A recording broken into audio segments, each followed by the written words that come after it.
Hello and welcome to The Slant. Some news from this past week. Over a year ago, a UFO was shot down somewhere in Canada over Lake Huron. A few days ago, the Royal Canadian Mounted Police recovered material from that UFO. And you know what they said that it was? Guess? Got it? Weather equipment.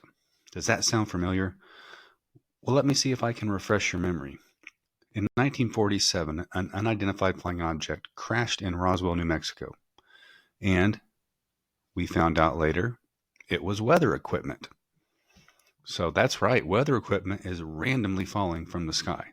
Chicken Little, yes, you're right. You're finally right. The sky is falling. Since 1947, the Roswell UFO lore has remained a constant fixation. And the question of, is this a cover up to hide the fact that we are not alone?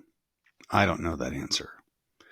If it was a UFO in Roswell, then that UFO was moved over 900 miles away from where it crashed to an Air Force facility in Nevada that we have come to know as Area 51. And if you want to go and see Area 51, the closest legal point is Kickapoo Peak, and it is a distance of 26 miles away from Area 51, the military facility.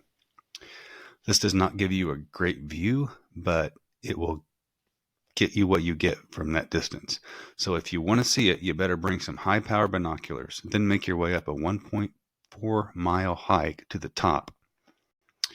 And I have been up a few mountains, and let me tell you, 1.4 miles on flat ground is not that bad. 1.4 miles climbing in elevation, it's kind of hard. It can wear you out. But if you want to go see it, you can climb to the top of that peak and you can get your binoculars and you can see what you can see. But you can't go any closer because legally that's as close as you can get before the military police come out and try to see what you're doing. And you don't want that. So we all know what happens if aliens are real, right? And not weather equipment.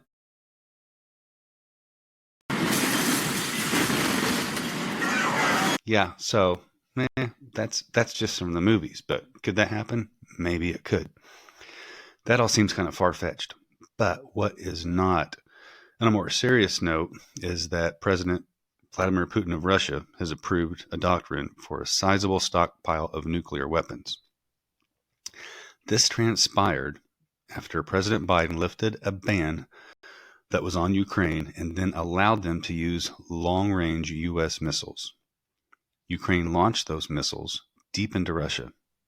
The following day, Ukraine launched British-made long-range missiles also into Russia. So with the Ukraine war at this point, close to 1 million people have died. That is both the Ukraine side and the Russian side. A lot of those people have been civilians. So just because Ukraine shot these missiles into Russia, that doesn't mean that Russia is not at fault here. Russia has been killing a lot of Ukrainians. I mean, it's terrible what's been going on. It's been going on since 2022. So some history on that. In 1991, the Soviet Union fell apart. Ukraine declared independence from Moscow. And since then, Putin's goal is to basically reform the Soviet Union. And if he gets Ukraine, it doesn't stop there. He's going to move on. There's going to be more bloodshed. His goal is to reform the Soviet Union. So back to the nuclear weapons. It will take less than 25 minutes if Russia launched a nuclear missile from Russia to make impact on U.S. soil. That's terrifying how quickly that could happen, how little reaction time we would have if a nuclear strike actually happened in our time.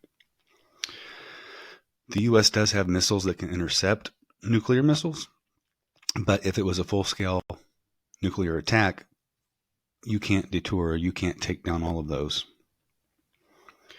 So what happens if one country launches a nuclear missile? Well, you can deploy missiles to try to stop those, or other countries could launch their nuclear missiles. If every country started launching missiles all over the place, right? You can't stop that. What would that lead to? It would lead to just annihilation of the world as we know it, how we live today. Your power grids would be gone, communication gone, money would be worthless, food and water would be non-edible. And those are only issues if you survive a nuclear war. Russia has warned the UK with the threat of nuclear war by Christmas. Since 1950, nuclear weapons have been around, but we've been lucky to never have had nuclear incidents up to this point, and we don't want those. And this podcast today is not about scare tactics. That's not what it's about. I mean, you've got so many different things. China came out and has asked Russia to exercise common restraint. Donald Trump Jr. has come out and said Biden is letting this happen because he wants nuclear war. He wants a World War III before Donald Trump takes the presidency in January. There's so many different things out there, and there's a lot more to come on this. But the main point of this podcast is let's all hope that we continue to have a world without nuclear weapons and without nuclear war. It's a scary thing. Man should not have this much power to destroy, but we do. So I'll have more to come on this subject later on. Thanks for listening.